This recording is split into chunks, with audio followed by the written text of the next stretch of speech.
Tervehdys, pistäisi tämmönen uusi sarja tähän tulille. Aloittaa vuodesta 75, hypätään aina 10 vuotta eteenpäin 2015. Eli 5 levyä vuodelta 1975. Eli nämä on nyt levyjä, mistä mulla on levyt painettu sinä vuonna. Ja nämä nyt on kaikki julkaistukin ihan sinä vuonna. Sitten muutenkin lukuun ottamatta yhtä, mutta mennään siihen kohta. Aloitetaan Hurricanesin Crazy Daystä. Hurricanes dominoi oikeastaan vuotta 75 Suomen listoilla. Alkuvuosi meni vielä, ykkösenä oli Roadrunneri siellä, mutta sitten marraskuussa julkaistiin tämä 3. levy Crazy Days ja oli sitten heti sekä marraskuun että joulukuun Suomen lista ykkösenä sitten levy.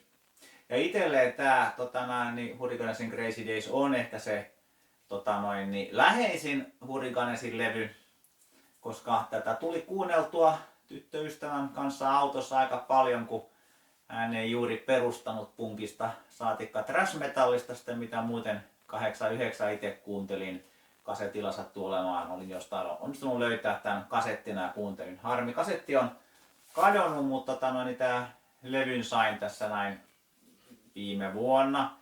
Muistaakseni ostettua 15 eurolla ja kyllä se Roadrunnerinkin mä haluaisin saada. Mutta alkaa tosi hyvin Crazy Days -biisillä ja sitten Chinatown on B-puolen avausbiisi, on ehkä ne suurimmat suosikit tästä näin. Pikkasen rauhallisempi levy ehkä kyseessä. Sitten tää ainut levy, mikä julkaistu aikaisemmin, tää Eddie Cochranin kokoelma The Very Best of Eddie Cochran julkaistiin jo vuonna 1970, mutta vuonna 1975 se julkaistiin sitten näillä kansilla. Ja tää on ensimmäinen LP-levy, minkä mä oon ostanut omilla rahoillani. Ei tosi juuri tämä kappale, koska alkuperäisen kappaleeni hölmöyttäni jossain vaiheessa myin pois. Ja nyt onneksi sain tämän 5 ostettua sitten, tai no muutama vuosi sitten jo Turun Manhattanilta, että oli kyllä ihan superhyvä ostos. No totta kai, sisältöhän täällä on, alkaa Come on Everybodylla ja löytyy kaikki isoimmat hitit. Se on B-puolella. B-puoli oli ehkä se mun suosikkipuoli tässä näin. Something Else, Blue Suede Shoes, 25 Rock siellä B-puolella. Eikä tätä aikoinaan tullut kuunneltua paljonkin ja vieläkin. Tää levy nousi 79 Suomessa listoille. Totta kai rockabilly-buumi oli silloin kovimmillaan, mutta ei tästä levystä itse asiassa ole julkaisua vuodelta 79 sitten käsittääkseni, niin aika mielenkiintoinen juttu, mutta joka tapauksessa tämä mun painos on vuodelta 75 ja United Artistin julkaisu, erinomainen kokoelma Eddie Cochranilta. Sitten Suomen toisiksi suurimman hitin vuonna 75, niin siitä oli vastuussa Viki ja tässä on Vikin ensimmäinen levy. Ja tää biisi on täällä B4, kun Chicago kuoli. Ja kas kummaa, ennen sitä onkin juuri Come on Everybody. Onko ollut sitten tuon äskeisen julkaisun innoittamana tullut tällekin levylle toi biisi? Täällä tää Vikin vähän tämmönen rockimpi levy.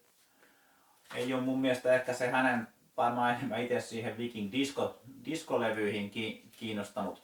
Tää levy ei jostain syystä koskaan noussut sit Suomessa kummiskaan niinku sinne listoille, vaikka tästä on tää single, minkä B-puolena on Kun Chicago kuoli, mutta A-puolena on sitten siinä ruutia on Kuin rakastuun ja B-puolella on sitten Kun Chicago kuoli.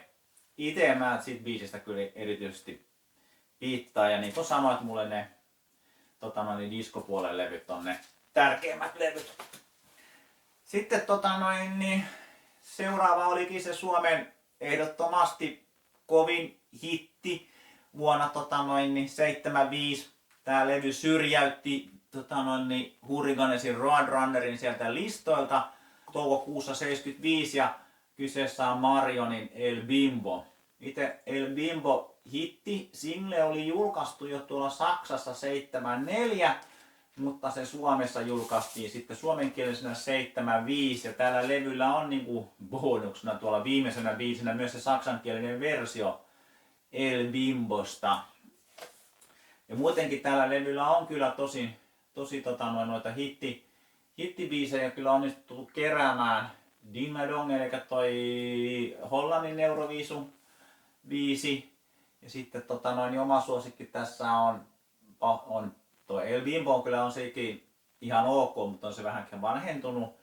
Mutta sitten tää Paha Oot, You Are No Good on ihan hyvä. Mutta ehkä se suurin, omastaan se suurin hitti tai niin suosikin biisi on toi Silloin, mikä Marion esittää Kirkan kanssa. Eli alkuperäisesitys on Era-niminen biisi.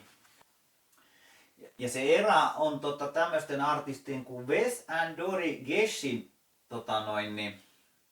hittibiisi, mikä oli Suomessakin ihan 17 sijoituksella 17 Suomen isoimmat hitit listoilla, mutta sitä biisiä en ole kyllä, ei sano mulle yhtään mitään. Olisi ihan kiva itse asiassa tästä saada kyllä se Silloin sinkku, sekin taitaa olla B-puolella itse asiassa ja niin mikä siinä oli A-puolella, nyt en muista, mutta toi El Bimbokin taisi olla Ding a Dongin kanssa sinkulle.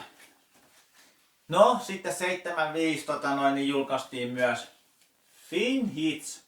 Ensimmäinen Finn Hits vuonna 75. Sittenhän näitä tulikin 2 per vuodessa, kunnes sitten 80-luvulla meininki hyytyi, mutta tällä levyllähän on onnistuttu tässä kohtaa kasaamaan kyllä melkoinen kavalkaadi biisejä. Täällä on Fredin Rakkauden sinfonia, Jussi Boysin Metsämökin tonttu, Pepe ja Paradisein aamu, Päivi Paunun Jokainen päivä on liikaa, on Irvin Goodmanin Vain elämää, Kirkan Mame Blue, ja nämä on siis vasta puolella A. Eli tässä on todella onnistu kokoamaan tosi kova kaarti heti tähän ekalle levylle.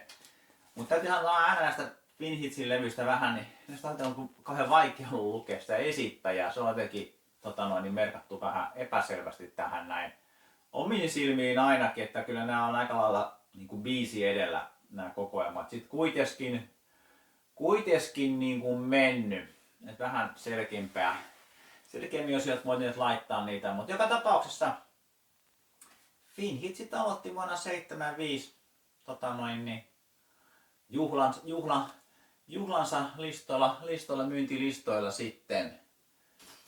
Valitettavasti tuossa mun kirjassa, mistä näitä eri hittilistoja on, niin ei ole kokoelmalevyjä, tämän tyyppisiä kokoelmalevyjä listattu sinne, mutta kyllähän nämä oli aikamoisia hittilevyjä aikoina. Mutta hei, tämä oli nyt vuodesta 75 ja seuraavan kerran hypätään vuoteen 85 ja silloinhan on jo hardcore-juhlaa ja on metallia vaikka mitä ja varmaan teen silloin videon sekä suomeksi että englanniksi sitten.